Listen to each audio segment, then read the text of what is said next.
In the design of worm gear, we have to discuss the type 2 question, because type 2 question will have some kind of variation, compared to that of the type 1.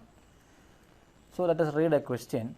Design a worm gear speed reduction unit for an input power of 2 kilowatt, it's not odd, of 2 kilowatt at a worm speed of 200 rpm. The transmission ratio is 25, the tooth form is 14.5 degree. Center distance is 120 mm. Check the heat balance and determine the efficiency. So, this is a type 2 question, because the center distance is directly given in the question. They can give the center distance or the diameter or the limiting velocity. So, these three cases comes under the type 2 question. So, this is a type 2 question. So, in the type 2 question, center distance is given. So, now what we will do is, we will calculate the diameter using this equation. D1 is equal to A into center distance is directly with us. So, we are going to calculate the diameter using the equation that I have explained to you. This equation 12.51a. Center distance is readily available, and this is the equation is directly relating center distance to D1. So, using this equation you can calculate the value of D1, and using the gear ratio you can easily calculate the value of D2. So, D1 and D2 we have obtained in the initial step itself.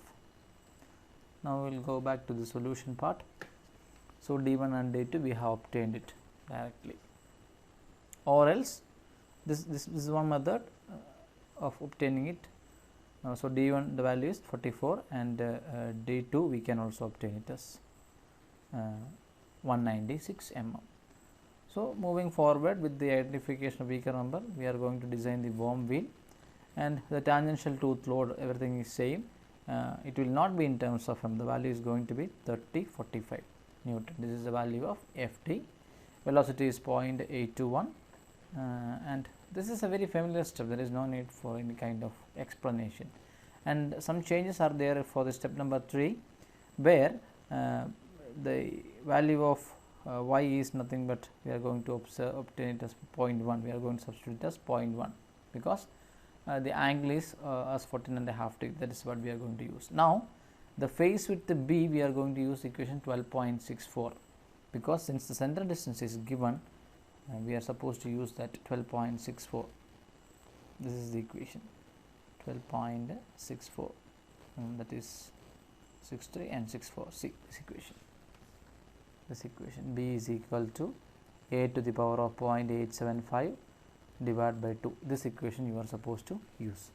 So, the value of B is substituted as using the equation 12.64, not as 10 m. So, that is a change that you have to note here. So, CV also you can calculate, you get the value of Ft. The only unknown is what? M. So, by equating Ft with the previous step, you can directly get the value of m, and m is obtained as 4 module 4. So, using the module 4, what we have to do next is the calculation of dimensions. So, Ft we have B 10 m, or else you have already the value, there is no need to go for this, this is not required, you kindly strike this out, because we have already calculated the value of B, this is unwanted. So, D2 is 196, Z2 is what? D2 by m. So, the module is what? The value of Z2 is going to be 49. So, here we are obtained the value of Z2 as 49, but we haven't taken the value of Z1. That is a major change that we have to note here. Since the center distance, or in the type 2 questions, you are not supposed, or we are not supposed to assume the value of Z1 as 1. We have to calculate that. That is how we have to do it.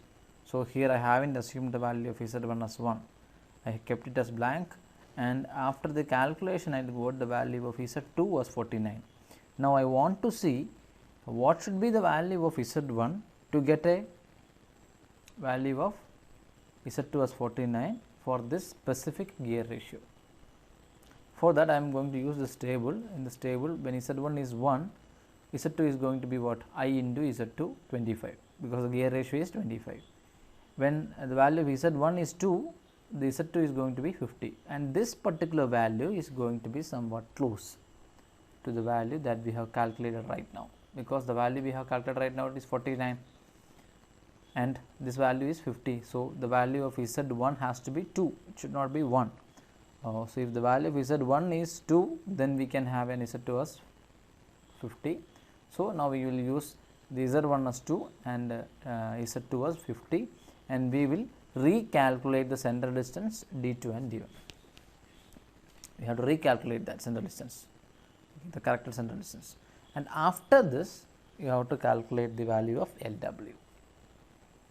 Okay, because initially you do not have the value of Z1 and Z2. So, LW requires Z1. So, after finalizing the value of Z1, we can calculate the value of LW, and gamma calculation is same as that of the previous one. There is no change in that, and up to this step we have some kind of change in the design procedure, and after this everything is same and the procedure is same as that of the previous one. So, you have to note what exactly is the change in the design procedure for the type 2 question in the case of worm and the worm gear. So, this is the change. Again I will repeat once again, since the center distance is given, you should not assume the value of Z1. Instead you start with the calculation of D1 followed by D2, then we have Ft, velocity, tangential tooth load. It will not be in terms of some m cube. That is a major change when compared with the previous design procedures. It will not be an equation of cube. It is simply unknown is m. You will get the value of m as 4, or any value, any reasonable value you will get it. So, if you didn't get any value, reasonable value, the initial interpretation is that we have committed some major mistake. So, you have to go back and see whether the substitution is right or not. So, this is how you have to design a worm and a worm wheel. Okay, so practice makes man perfect. So, the ability to solve the design problem in a very limited period of time is only depending upon how good you are in solving, how much you have got practice in solving this. So, if you practice only 1 or 2 questions, it will be very difficult for you to find time, especially for DME 2. It will be very difficult. So, try to solve number of questions, try to understand the changes in the design. So, you should be able to carry out the design completely. The design procedure matters. That is the first and foremost thing that should come in your mind. Answer is secondary.